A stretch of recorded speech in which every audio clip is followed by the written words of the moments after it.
In this problem, we are given a random process x of n. It is y times cosine 2 pi f naught n. And y is a random variable. It is uniformly distributed between -1 and 1. And f naught is a deterministic constant.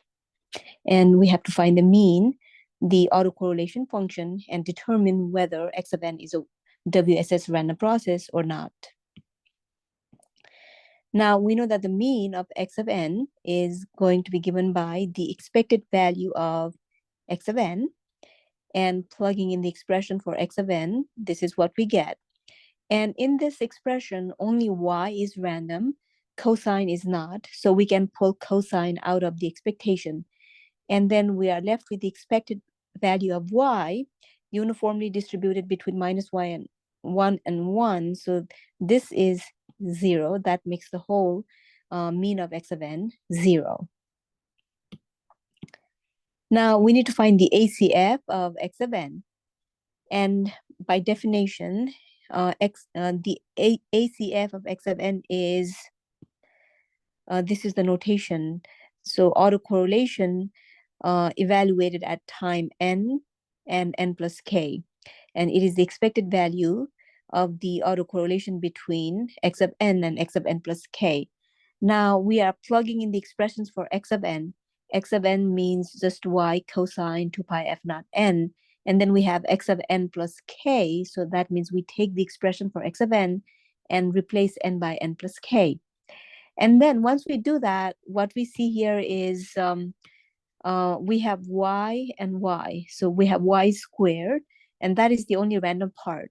So we can pull the rest out of the expectation, the two cosines, and we have now expected value of y squared. Remember, y is a uniformly distributed random variable, so its variance is given by b minus a squared divided by 12. And this is, although this is the second moment, this is also the variance because this is a zero mean random variable. So we're using the formula for the variance for that expectation, and the rest is the cosines stay the same. So we get 1/3, and then we have this cosine times this cosine. Now we have to check if this is a WSS process or not. So two conditions need to be satisfied. First, that the mean of x of n has to be a constant. So this condition is satisfied. But the second condition, the ACF needs to be a function of just the lag variable k. We cannot have n in the expression for the ACF. If we get n in the expression for ACF, then it means that the x of n is not a WSS process. Now let's look at another example.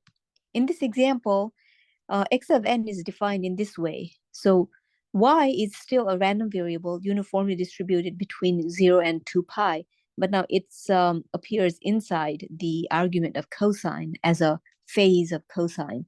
In this case also, we'd like to find the mean ACF and determine whether x of n is a WSS random process or not. So we'll first start with the mean of x of n. Just like before, we take the expected value of x of n and plug in the expression for x of n.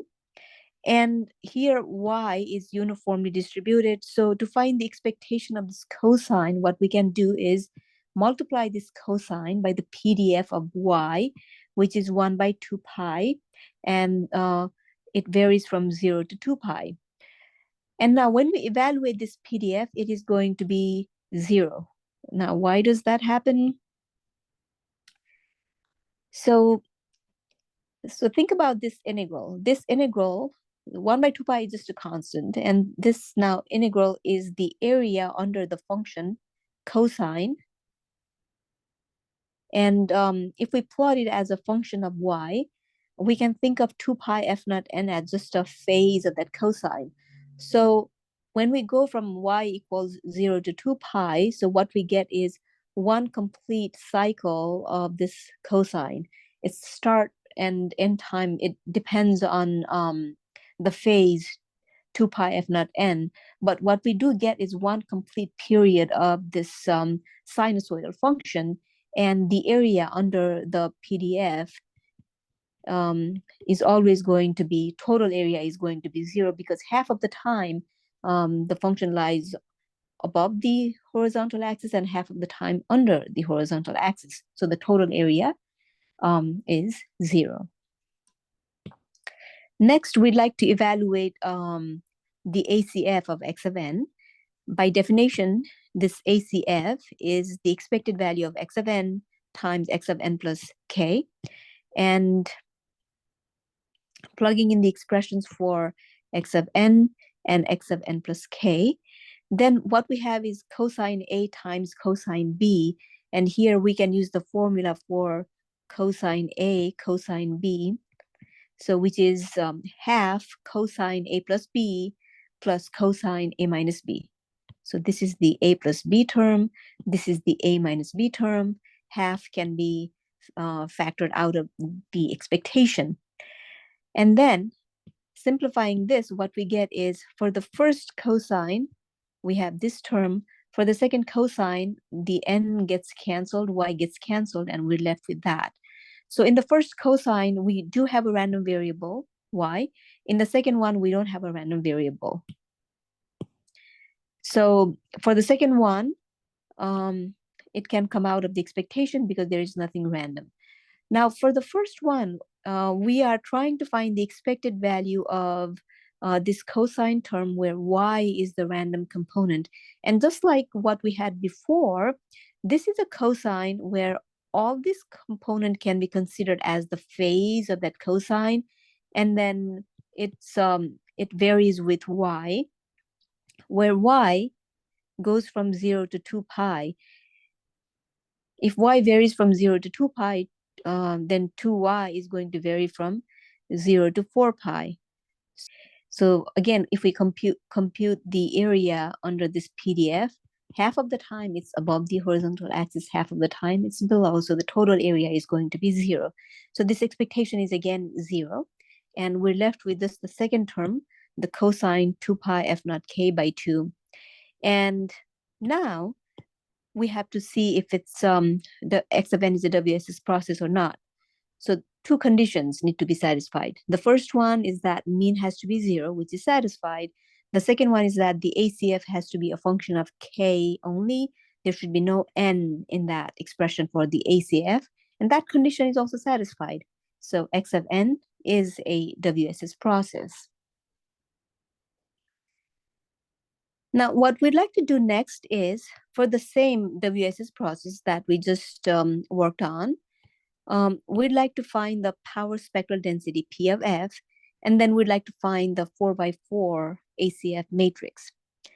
So power spectral density, since we have already found the autocorrelation function, power spectral density is just the Fourier transform of the ACF. So this notation means that script F means Fourier transform of, and then R of k is the signal we have.